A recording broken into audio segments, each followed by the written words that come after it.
Petrobras e grupo chinês arrematam mais uma área do pré-sal. Com senha, sem cartão. As dicas para sacar o novo lote do FGTS. Homem conhecido por roubar livros raros volta para a cadeia. Policiais são presos fazendo escolta de carga de maconha. Na série especial, ao lado de uma área protegida do Cerrado, a última fronteira agrícola do país.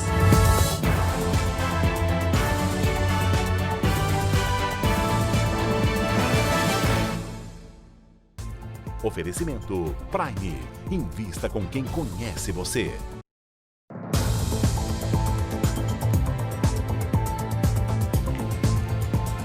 Olá, boa noite para você. O Supremo Tribunal Federal acaba de decidir em relação à prisão de condenados após decisão da Justiça em segunda instância. Você acompanha as imagens da sessão que continua dentro do STF.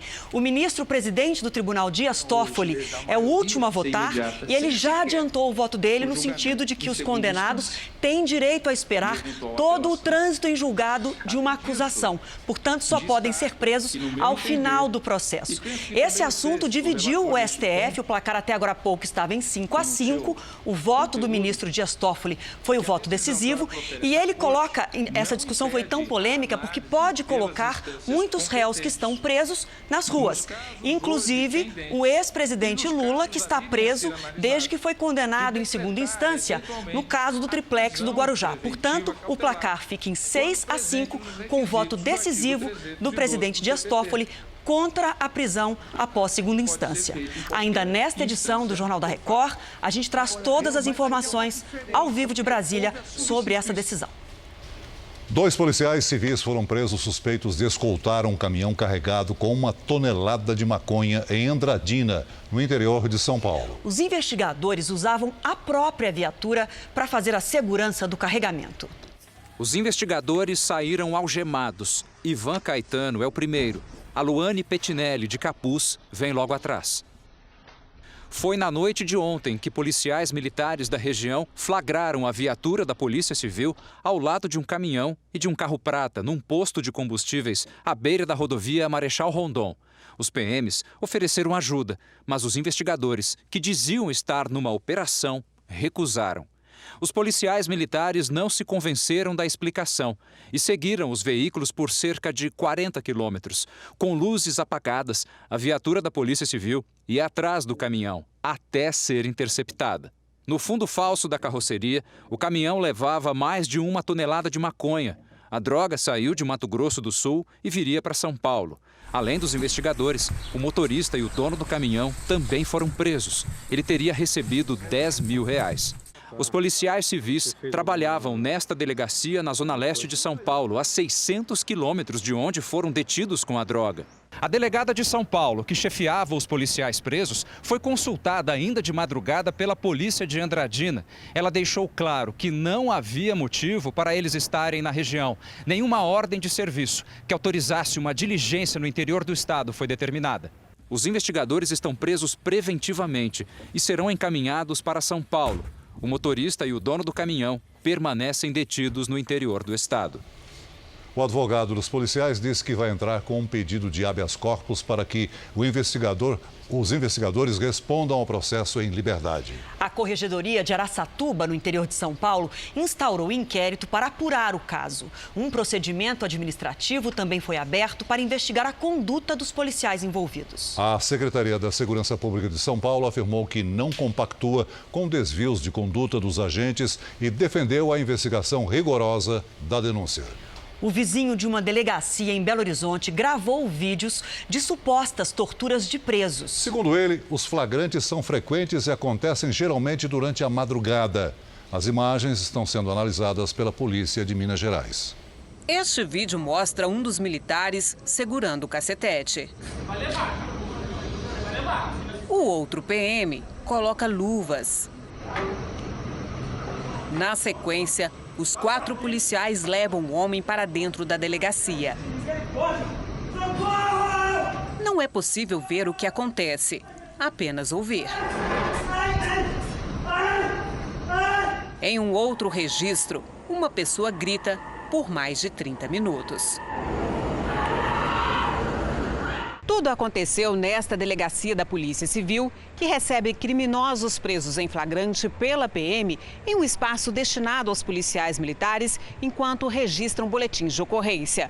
O morador de um prédio vizinho que gravou as imagens conta que vê cenas como essas desde o início do ano, quando se mudou para o endereço, principalmente de madrugada. Desde janeiro, quando a gente está ali, a gente escuta gritos e abordagens que a gente estranha muito. O barulho que vem ali daquele espaço da delegacia incomoda a gente e a gente começou a notar que aquilo era frequente, não era uma coisa que acontecia de vez em quando. Esta advogada afirma que o vídeo não é suficiente para incriminar os PMs, mas para abrir uma investigação.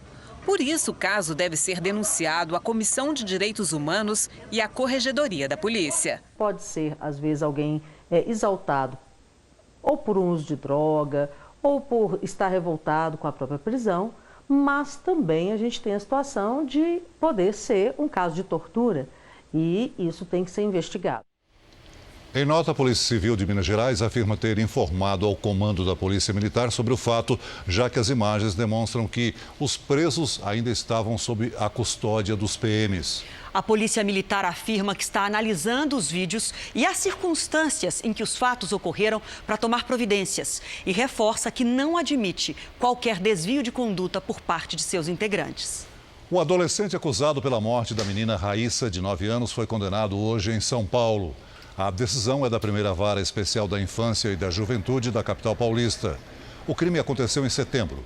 O adolescente de 12 anos era vizinho de Raíssa e a levou até um parque onde a matou. A justiça aplicou medida socioeducativa de internação por prazo indeterminado.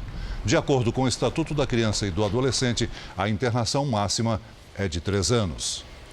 Membros da CPI de Brumadinho da Câmara Federal entregaram hoje o relatório final da comissão ao Procurador-Geral de Justiça de Minas Gerais. O repórter Luiz Casoni tem as informações ao vivo para a gente. Boa noite para você, Luiz. Oi, Adriana. Boa noite para você, boa noite a todos. O relatório já aprovado pede o indiciamento da mineradora, da certificadora alemã Tuvisud e de mais 22 pessoas. Entre elas, o ex-presidente da Vale, Fábio Schwartzman, por homicídio doloso, lesão corporal dolosa e 4 crimes ambientais. O relatório final da CPI inclui ainda pedidos de indiciamento por poluição ambiental, por rejeitos minerais com sérios danos à saúde humana e ao meio ambiente e também pela destruição da área florestal. 252 pessoas morreram e 18 continuam desaparecidas desde o rompimento da barragem da Vale em Brumadinho. A Vale discorda da sugestão de indiciamento de funcionários e defende a conclusão do caso antes de apontar responsabilidades. A Tuvisud não vai comentar, mas diz que coopera com as autoridades. De Belo Horizonte, Luiz Casoni. Obrigada, Luiz. Quem faz aniversário em abril ou maio vai poder sacar a partir de amanhã até R$ 500 do FGTS. Se você é uma dessas pessoas, fique atento, porque a documentação necessária varia de acordo com os locais em que se pode fazer a retirada do dinheiro. Desde o mês passado, o Vinícius já podia fazer o saque imediato do Fundo de Garantia por Tempo de Serviço. Hoje ele decidiu buscar o dinheiro. Acabei viajando agora, voltei de férias e já tem várias dívidas. Aí eu preciso pagar. Falei, opa, esses R$500 chegou numa boa hora. A partir de amanhã, o valor de até R$ 500 por conta ativa ou inativa da Caixa para o saque imediato vai estar disponível para trabalhadores que não são correntistas da Caixa e fazem aniversário em abril ou maio. Receber o dinheiro é simples, mas é bom lembrar do que é preciso para conseguir fazer o saque. Pode ser em casas lotéricas. Para retirar até R$ 100 por conta, basta levar o documento de identidade com foto e o CPF. Entre R$ 100 e R$ 500 é preciso também levar o cartão cidadão com senha. Necessário também para o saque em postos da Caixa. No autoatendimento do banco, não precisa do cartão, mas é exigida a senha. Quem não tiver uma ou não se lembrar, pode cadastrar o número na hora. Para isso, precisa estar com um documento de identificação com foto. E se não quiser registrar uma senha, o trabalhador pode ainda ser atendido na boca do caixa com documento. Não é obrigatório levar a carteira de trabalho, mas a Caixa diz que ela pode ser útil. Principalmente na casa lotérica e no guichê de caixa, Até no autoatendimento, tenho algumas perguntas com relação ao vínculo trabalhista. Quando ele entrou na última empresa, a data, detalhes do trabalho que talvez ele não lembre. Se ele não lembrar, ele pode recorrer à carteira e isso vai ajudar na hora de sacar seu dinheiro. E pode vir mais dinheiro por aí. A Comissão Mista do Congresso, que analisa a medida provisória do FGTS, deu parecer favorável ao aumento do valor máximo do saque para R$ 998. A regra só vai valer para quem tinha até um salário mínimo nas contas em 24 de julho deste ano. Falta agora passar pela aprovação nos plenários da Câmara e do Senado e pela sanção do presidente. O R7.com tem uma reportagem com dicas de como você pode usar bem esse dinheiro do saque imediato do FGTS. Vale a pena conferir. O governo da Bahia encomendou um estudo sobre a qualidade de peixes e mariscos do litoral do estado. As praias baianas foram as mais atingidas pelas manchas de óleo. Os peixes e mariscos foram recolhidos no litoral norte da Bahia e em praias de Salvador. Eles estão sendo analisados no mesmo laboratório que concluiu que é venezuelano o petróleo derramado no litoral do Nordeste. Em 15 dias, os pesquisadores devem dizer se as amostras estão ou não contaminadas por compostos químicos do óleo. A pele pode ter tido contato com o óleo, a parte respiratória dele, a brânquia, também pode ter tido contato com esse óleo, até mesmo a ingestão de algum outro organismo, no caso de peixes carnívoros, que possa ter tido contato também com o óleo. Alguns animais são formados por 85% de água, por isso eles serão primeiro desidratados e depois dissecados, para se chegar às substâncias que vão ser analisadas. O que a gente vai emitir aqui é um laudo numérico, né? Quanto que tem desses compostos e a partir daí os órgãos responsáveis vão fazer um laudo indicando sobre a proibição ou não do consumo de pescados. Mesmo sem laudos sobre a condição de peixes e frutos do mar, a pesca já foi afetada, principalmente em regiões onde o óleo apareceu. Em Salvador, o preço do peixe caiu 25%. As primeiras manchas na Bahia foram vistas há mais de um mês e ainda existem vestígios de petróleo. Em Prado, no sul do estado, um mutirão continua limpando a beira-mar. Na Pedra do Sal, berço de várias espécies de peixes, também foi uma quinta-feira de trabalho. A vontade é que esse óleo desapareça, né? Que esse óleo nunca mais volte. Não só aqui no nosso litoral aqui de Salvador, mas também nos outros municípios, nos outros estados. Porque a sensação que a gente tem é que a gente está enxugando o gelo, né?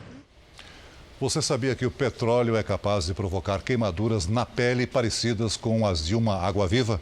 Tem uma reportagem sobre esse assunto no R7.com. A Polícia Civil do Rio de Janeiro apreendeu os equipamentos da portaria do condomínio em que o presidente Jair Bolsonaro possui uma casa. Peritos vão tentar identificar todas as pessoas que estiveram no local no dia 14 de março do ano passado, data da morte da vereadora Marielle Franco e do motorista Anderson Gomes. Vamos ao vivo até o Rio de Janeiro falar com o repórter Pedro Paulo Filho, que tem os detalhes para a gente. Boa noite, Pedro. Boa noite, Adriana. Boa noite a todos. Os investigadores querem identificar as vozes dos porteiros e analisar as conversas entre a portaria e as residências. Um porteiro disse em depoimento que um dos suspeitos de matar a vereadora chegou ao condomínio horas antes do crime, pedindo para ser anunciado na casa de Jair Bolsonaro. Na verdade, como demonstra uma gravação, ele entrou em contato com um outro suspeito, Rony Lessa, que também possui uma casa no local. Do Rio de Janeiro, Pedro Paulo Filho. Os negros enfrentam mais dificuldade para conseguir emprego no país e, quando conseguem, ganham quase a metade do salário dos brancos. Uma realidade constatada pelo estudo mais recente do IBGE. Um simpósio internacional discutiu em Brasília os desafios e preconceitos enfrentados pelos negros no mercado de trabalho. Seu Oswaldo tem 83 anos. Ele é carioca, servidor público aposentado. Por ser negro, sempre teve que lidar com piadinhas no ambiente de trabalho. Isso é coisa de preto. Qualquer coisa de um erro que a gente comete, isso é coisa de preto, certo? Ainda existe muito preconceito no Brasil. Cláudio tem 46 anos e é bancário. Trabalha na área de tecnologia e sempre teve que lutar contra o preconceito. Ele conta que quando havia promoção, percebia que por ser negro, sempre era deixado para trás. pessoas menos qualificadas e de outra cor, com menos tempo de profissão, eram promovidas antes de mim. Mais da metade da população do Brasil é formada por negros e pardos, de acordo com o IBGE. Dados do Instituto apontam que os negros ainda são inferiorizados por conta do preconceito. No mercado de trabalho, essa realidade é percebida facilmente na renda média dos trabalhadores. Enquanto um funcionário negro ganha pouco mais de R$ 1.500, uma pessoa branca recebe o dobro desse valor. Ainda segundo o IBGE, o índice de desemprego é mais alto entre os negros do que entre os brancos. O tema foi motivo de um debate no Simpósio Internacional em Brasília, promovido pelo Ministério Público do Trabalho. A desigualdade ainda é cruel e é algo que a gente precisa falar e falar todo dia, porque aqui no Brasil, por anos, viveu-se o mito da democracia racial. Nós abrimos essa edição do Jornal da Record com a informação de que o Supremo Tribunal Federal acaba de derrubar a prisão em segunda instância por um placar de 6-5. Por isso, vamos agora a Brasília falar com o repórter Clébio Cavagnoli, que traz os detalhes para a gente. Boa noite, Clébio. Boa noite, Adriana. Celso, boa noite a todos que nos acompanham. Adriana, o julgamento terminou há poucos segundos. O presidente Dias Toffoli deu o voto que definiu, depois de um empate de 5-5, o voto dele foi o 6º, portanto, para derrubada da prisão após condenação em segunda instância. A gente relembra que é a 4ª vez que o Supremo discute essa questão, esse tema, dentro de 10 anos. E dessa vez, portanto, a gente sabe que o resultado é que 5 mil presos podem ser beneficiados. Entre eles, Adriana e Celso, o ex-presidente Lula. Importante dizer que não é automático. Cada advogado desses réus, desses presos que podem ser beneficiados, tem que entrar com um pedido de soltura, então isso leva todo um período para que aconteça. A sessão durou mais de 7 horas, foi uma sessão marcada por muitos desentendimentos entre os ministros, já que a corte está dividida sobre esse assunto. Como eu disse para vocês, foram 5-5 com desempate do presidente Dias Toffoli. Entre esses debates, Adriana, chegaram a falar que uma mudança de entendimento não era apropriada para esse momento. Mas o presidente Toffoli entendeu que se tiver de haver uma mudança que não contemple geralmente o Código Penal, isso tem que vir do Congresso Nacional e não ser decidido pelos ministros. Segundo ele, segundo a visão dele, foi esse voto que ele deu, a Constituição prevê que os presos só podem de fato, aliás, que os acusados só podem ser presos depois do trânsito em julgado, quando não há mais nenhum recurso. A gente sabe que várias manifestações já estão acontecendo, inclusive aqui do lado, como vocês estão ouvindo, fogos de artifício. Hoje votaram apenas 4 ministros, a ministra Carmen Lúcia foi a primeira e depois votaram o ministro Gilmar Mendes, também o ministro Celso de Mello e, por último, o presidente. Adriana. Obrigada, Clébio. Uma das mães biológicas que ajudou a sustentar a farsa de que a Igreja Universal tinha uma rede ilegal de adoções, prestou depoimento à Justiça de Portugal. Ela confirmou que mentiu numa série de reportagens de um canal de televisão português. A notícia saiu nos principais jornais do país. O pedido de desculpas foi feito perante ao Tribunal de Justiça de Lisboa. Neste documento, assinado por Maria de Fátima Lemos Moreira, ela diz que entende que a série de reportagens causou prejuízo incomensurável e pede desculpas à Igreja Universal do Reino de Deus, bem como aos fiéis, por todas as falsidades que foram reproduzidas publicamente em televisão nacional, no caso a TVI de Portugal. Neste outro trecho, ela acrescenta que foi manobrada pela jornalista da TVI, Alexandra Borges, para confirmar uma história inverídica e sensacionalista criada pela jornalista em prol de audiência no canal. Na série de reportagens que mais parecia uma obra de ficção, a Igreja Universal foi acusada de ter uma rede ilegal de adoções, o que depois foi desmentido pelo Ministério Público português. Para sustentar a farsa, a TVI apresentou falsos documentos e depoimentos de mulheres, inclusive o de Maria de Fátima. A jornalista teria feito a promessa de que a mãe biológica poderia rever os filhos. Além disso, a TVI expôs a identidade de crianças adotadas e de pais adotivos, o que é crime em Portugal. Depois de ter se declarado arrependida e pedido desculpas no Tribunal de Justiça aqui de Lisboa, a Igreja Universal retirou a queixa contra Maria de Fátima. O processo do caso das adoções ilegais já foi arquivado pelo Ministério Público português por ter sido comprovado que a acusação foi baseada em mentiras. No mês passado, a maior instância da Justiça portuguesa decidiu que a Igreja Universal deve ter direito de resposta no mesmo horário e durante o mesmo tempo que a falsa série de reportagens foi exibida na TVI. Um outro processo ainda corre na Justiça, um pedido de indenização de danos morais e materiais contra a emissora de TV portuguesa. Nossa equipe de reportagem procurou a jornalista Alexandra Borges e a TVI para que pudessem falar sobre o pedido de desculpas de Maria de Fátima e sobre a declaração de que ela teria sido induzida a mentir na série exibida em dezembro de 2017. Até o fechamento desta reportagem, o veículo e a jornalista não se pronunciaram. Veja a seguir, no segundo dia de leilões do pré-sal, Petrobras e Grupo Chinês arrematam o lote por mais de 5 bilhões de reais. E ainda nesta edição, na nossa série especial, ao lado das belezas do Parque do Jalapão, a última fronteira agrícola do país.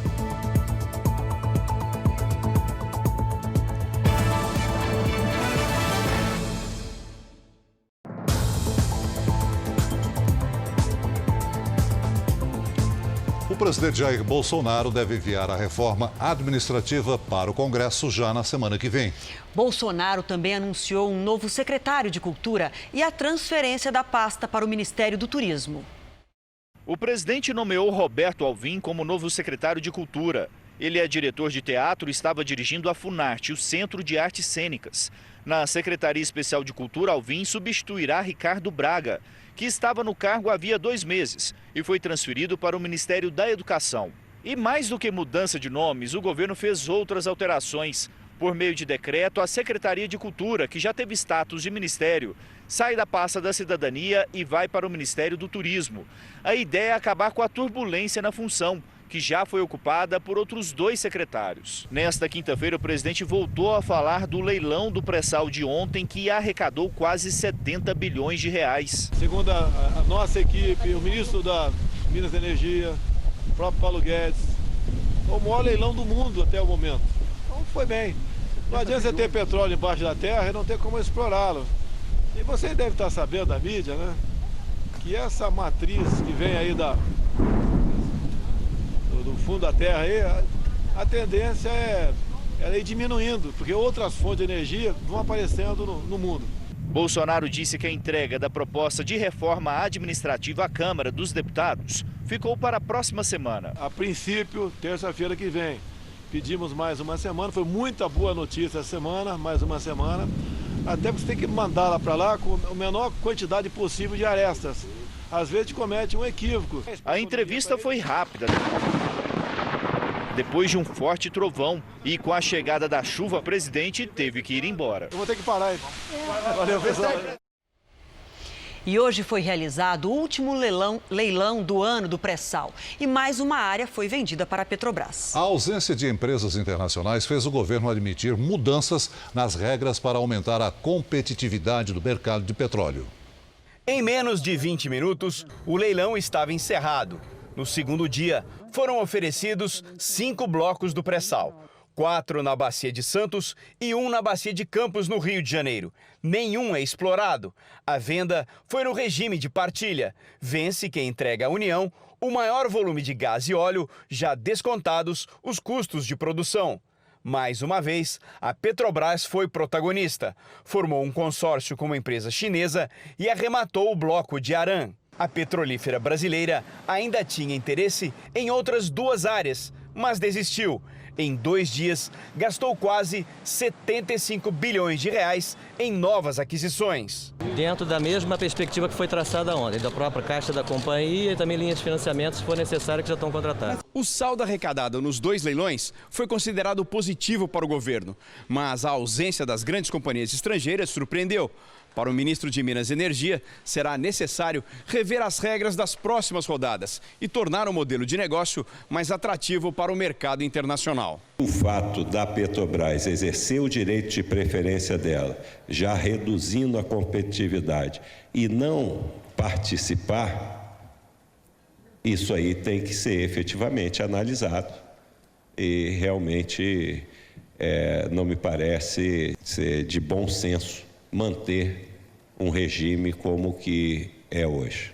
A Agência Nacional de Petróleo acredita que, ao exercer o direito de preferência, a Petrobras inibe a participação de outras empresas. Mas a ANP admite mudanças e reconhece que é o fim dos leilões bilionários. Nós estamos saindo do ciclo dos bônus elevados, das grandes áreas do pré-sal sendo contratadas, para entrar no ciclo de investimentos mais intensivos em capital e em produção. Agora é hora de tirar resultado desses investimentos iniciais que foram feitos e perfurar os poços, encontrar petróleo, desenvolver os campos e gerar produção.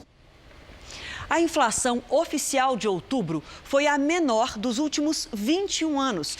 O IPCA ficou em 0,10%. A energia mais barata, a gente lembra que outubro teve a bandeira amarela na cobrança da conta de luz, agora a gente está com a bandeira vermelha. Foi esse fator que empurrou a inflação para baixo. E para efeito de comparação aqui, olha, no mesmo período do ano passado, a inflação estava em 0,45%. O ministro-chefe da Secretaria-Geral da Presidência da República, Jorge Antônio de Oliveira Francisco, visitou hoje a sede da Record TV em São Paulo. O ministro foi recebido por Marcelo Cardoso, vice-presidente administrativo da Record TV, e pelo presidente da Abratel, a Associação Brasileira de Rádio e Televisão, Márcio Novaes. Durante o encontro, Jorge Antônio de Oliveira Francisco falou sobre os 300 dias de governo. As principais mudanças são baseadas naquilo que foi prometido pelo presidente Bolsonaro na época de campanha. Ele prometeu que o Estado seria menos interventor na vida da população, queria interferir o menos possível na relação do Estado com o cidadão brasileiro e, principalmente, que as pessoas parassem de servir ao Estado e o Estado servir as pessoas. Então, a principal mudança que nós fizemos foi buscar a desregulamentação de muitas normas, a desburocratização do Estado, a facilitação do serviço que nós prestamos à população. A guerra comercial entre Estados Unidos e China parece estar próxima de um fim. Isso porque hoje cada país anunciou que vai suspender parte das tarifas impostas a produtos do outro país. Vamos até a Ásia, ao vivo, falar com a Cíntia Godoy. Bom dia aí para você, Cíntia, do outro lado do planeta. Suas informações, por favor. Boa noite, Adriana. Olha, essa seria a primeira fase de um acordo que Estados Unidos e China vêm costurando no último mês. Nesta quinta-feira, o ministro do Comércio chinês disse que se a briga começou com as tarifas, deveria, portanto, terminar por elas. Mas em Washington, alguns membros do governo se opõem a essa desoneração. O que ficou definido até o momento é que as novas taxas que os americanos iriam impor não devem entrar em vigor, enquanto Pequim se compromete a comprar mais produtos agrícolas dos Estados Unidos. Agora, os presidentes Donald Trump e Xi Jinping precisam assinar esse tão esperado acordo e, quem sabe, colocar um fim a essa disputa, que já dura mais de um ano. Adriana, Celso. Obrigada, Cíntia. Veja agora os destaques do próximo Domingo Espetacular. Revolução na medicina. A brasileira que criou uma caneta capaz de diagnosticar o câncer. Tem uma análise praticamente imediata.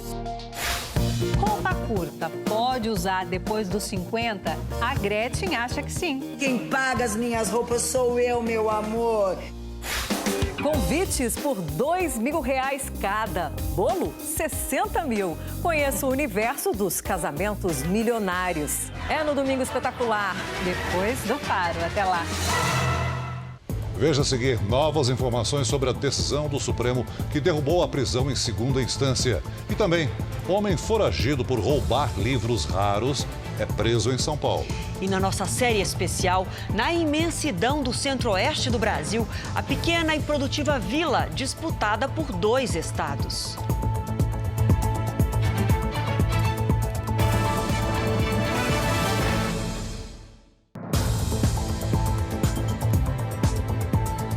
O homem conhecido por ser o maior ladrão de livros raros do país voltou a ser preso hoje. Ele tinha saído da cadeia há menos de um mês. Obras de acervos tão relevantes e raros como o da Biblioteca Nacional do Rio de Janeiro e da Mário de Andrade, em São Paulo. Primeiro, foi o interesse do bibliotecário Laécio pela leitura que o levou a roubos e furtos.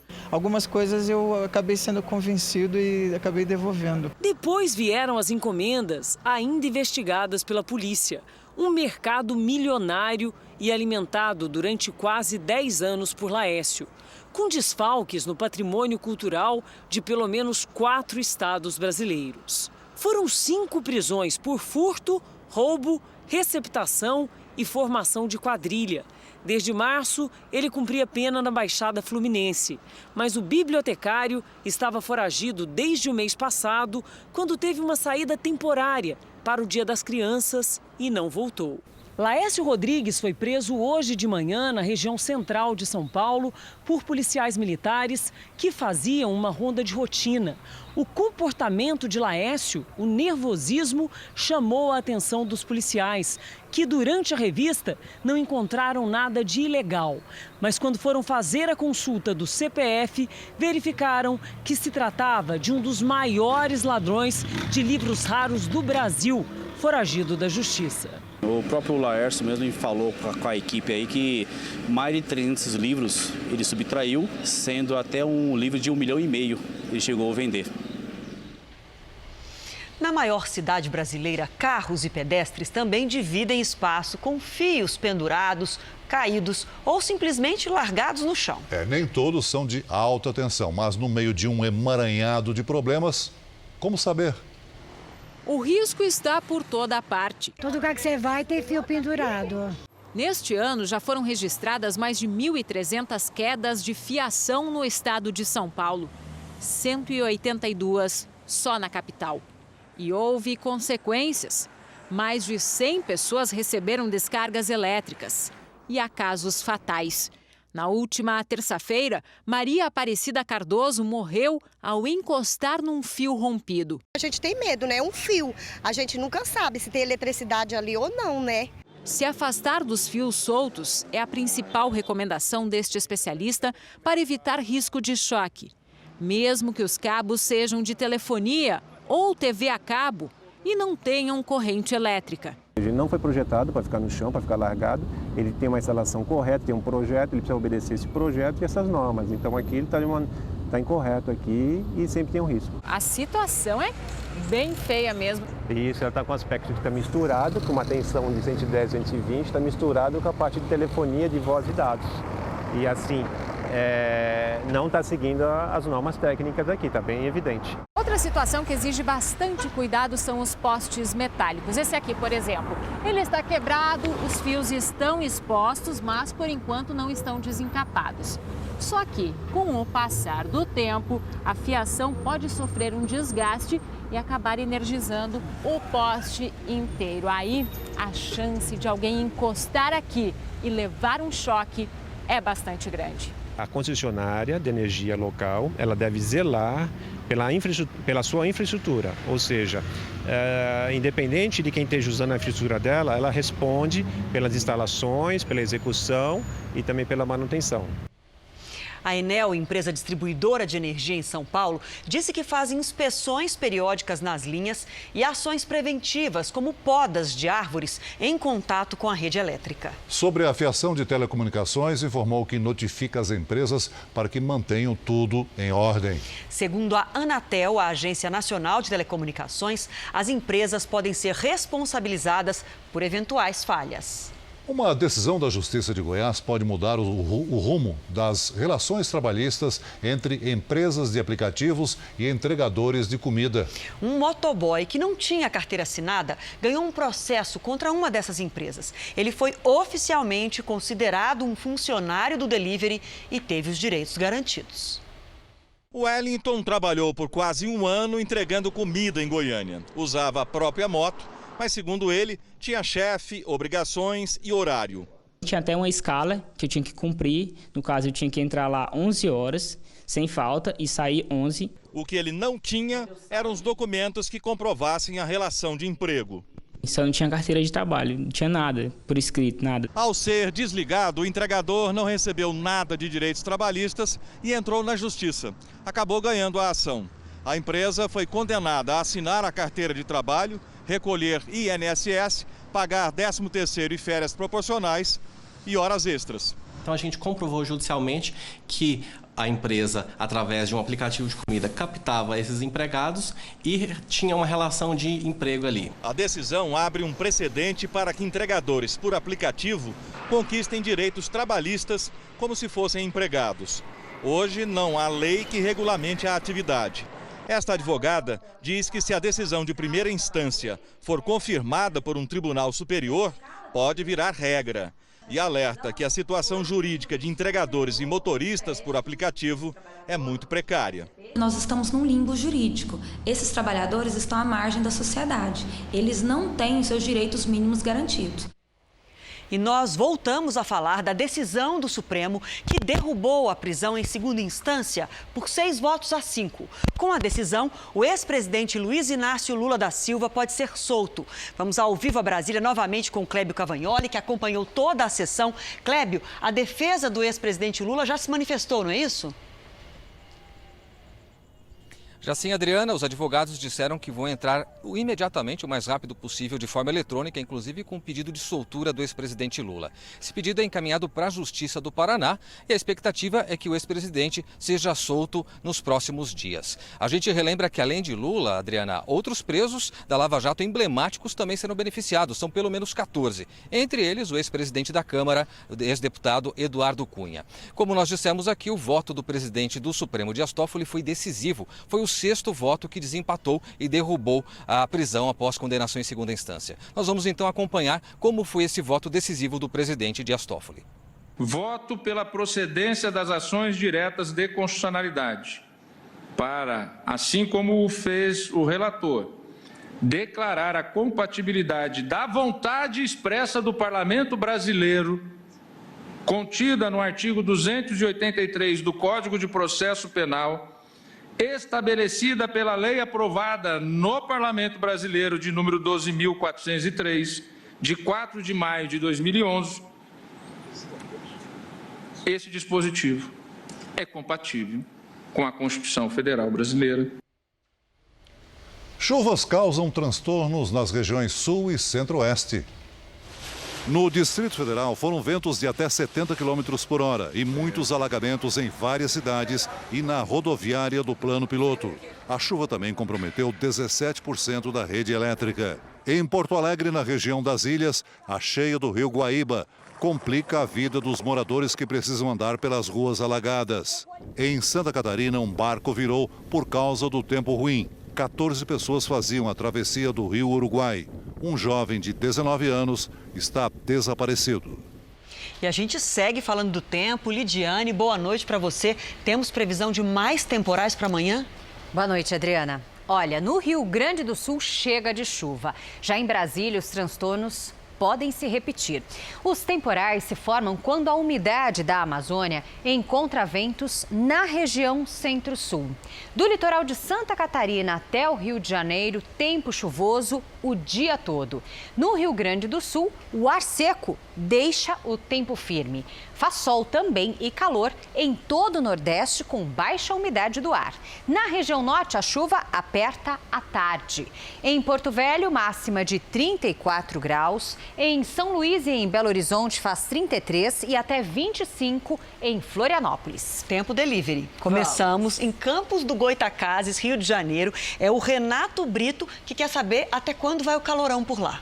Olha, Renato, deixa o ventilador ligado pelo menos até segunda-feira, viu? Amanhã faz 33 graus com pancadas à tarde. E agora a gente já vai para o interior de São Paulo. Olha, tem vários pedidos. Tem o João Pedro Abruz, que é de Martinópolis, o Custódio, que é da cidade de Lins, e ainda o Danilo de Cruzeiro. Vamos lá, Adriana. Olha só, 30 graus ou mais em todas essas cidades. Em Martinópolis e Lins, João e Custódio, dia ensolarado com pancadas no fim do dia. E E em Cruzeiro, Danilo, tempo nublado com chance de temporais. A gente aproveita para ver a capital paulista também, que vai ter tempo encoberto com chuva forte à tarde. E eu volto amanhã com mais detalhes. Interior e capital parecidos, né? Parecidos. Até amanhã. Até Obrigada. amanhã. O Corinthians formalizou a contratação do técnico Thiago Nunes, que estava no Atlético Paranaense para a temporada 2020. No Campeonato Brasileiro, 3 jogos terminaram há pouco. O Fluminense venceu o São Paulo no Morumbi e ficou fora da zona do rebaixamento. O Flamengo ganhou do Botafogo no fim do jogo. Bruno Henrique cruzou para Lincoln empurrar para o fundo do gol. Final, Flamengo ainda 8 pontos na frente do vice Palmeiras, 1, Botafogo, 0. No primeiro tempo, após cobrança de falta, Digão subiu sozinho e de cabeça fez Fluminense 1-0. Logo depois, Marcos Paulo recebeu livre de marcação e bateu para definir o jogo. Fluminense 2, São Paulo 0. No Castelão, em Fortaleza, Samuel Xavier cruzou para Thiago Galhardo de cabeça fazer Ceará 1, Internacional 0. Lindoso deu um presente para Matheus Gonçalves, que colocou no canto do goleiro do Inter. Com a vitória por 2-0, o Ceará subiu para o 13º lugar e o Internacional ficou na 8ª posição. Ao lado do Parque do Jalapão, no estado do Tocantins, uma pequena vila é alvo de disputa entre 2 estados. Um lugar tranquilo e isolado, mas que fica na última fronteira agrícola do país.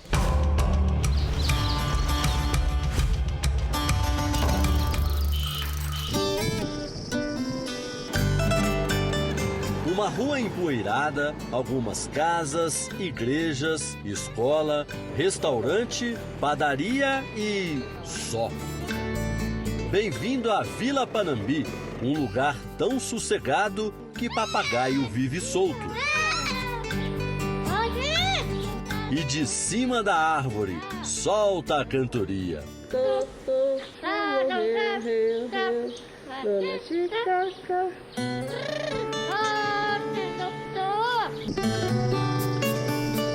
A vila fica na Chapada da Garganta, oeste da Bahia. Panambi é o nome da cidade no Rio Grande do Sul, de onde saíram os primeiros gaúchos a ocupar a região. Farinha de trigo vinha do sul, ovos, porque aqui raramente achava ovos na cidade, aí a gente trazia de lá e muita coisa vinha de lá. A erva para o chimarrão. A vila fica na região conhecida como Matopiba, que são as iniciais do Maranhão, que está logo ali nesta direção, Tocantins, ali atrás, Piauí desse lado e Bahia aqui na frente. A divisão dos 4 estados é feita pela Pedra da Baliza. A posição geográfica e a área plana da Chapada fazem desta região a última fronteira agrícola em expansão do Brasil. Áreas de cerrado foram sendo substituídas por imensas plantações de algodão, milho e soja. Quando os primeiros gaúchos chegaram aqui, a terra era vendida a preço de banana, R$200 o hectare. O que significa que um espaço mais ou menos como este aqui, de cerca de 1 metro quadrado, saía por 2 centavos. O terreno era arenoso e com poucos nutrientes. Com o passar dos anos, muita tecnologia e investimento, o solo se tornou fértil. E o resultado hoje é esse aí, produção a sumir de vista. Algumas lavouras têm 10 quilômetros de extensão. O sonho do progresso atraiu famílias como a de seu Adelar. Ele chegou há quase 20 anos, tem a única bomba de combustíveis no povoado. Funciona de domingo a domingo? Só não funciona quando não estiver aqui, né? Ou de noite, né? Mas senão funciona meio direto, né? E sempre temos aqui, né? E uma loja de autopeças para abastecer o agronegócio. Essa aqui, ó, para de corte. Essas máquinas modernas, máquina grande. Vende bastante peça de plantadeira também. A prosperidade agrícola também encurtou a fila do desemprego na cidade. Depois de 6 meses sem trabalho, Diego está com a carteira assinada há 3 anos. A proposta é essa, de educar meus filhos. Você está dando conta agora de pagar as contas? Dá para pagar as continhas. A gente vai se virando, como pode, né? Com o trabalho parado na cidade, Orlando conseguiu uma vaga de mecânico nesta fazenda. A gente vem, fica aqui um mês, fica 15 dias, entendeu? A cidade hoje está muito saturada, né? Muita concorrência. Edmar, gerente da propriedade, chegou há 11 anos e nunca ficou desempregado. Quem quer trabalhar, tem, né? Agora só não tem para quem não quer, né? Porque a região fornece serviço. Wilson veio para Chapada com uma mão na frente e a outra atrás. A gente veio bem no começo, aqui não tinha nada. É uma vida totalmente diferente. Hoje virou empresário, dono de um armazém para até 32 mil sacas de grãos. A mulher dele, Damares, foi a 4ª moradora a chegar. Tinha 17 anos. E aqui a gente tinha tudo para crescer, né? Áreas novas, tudo para ser descoberto, tudo para ser desbravado, né? Os estados de Tocantins e Bahia há anos brigam por esse pedaço promissor do Brasil. A vila oficialmente pertence ao município de Formosa do Rio Preto, na Bahia, a 180 quilômetros de distância.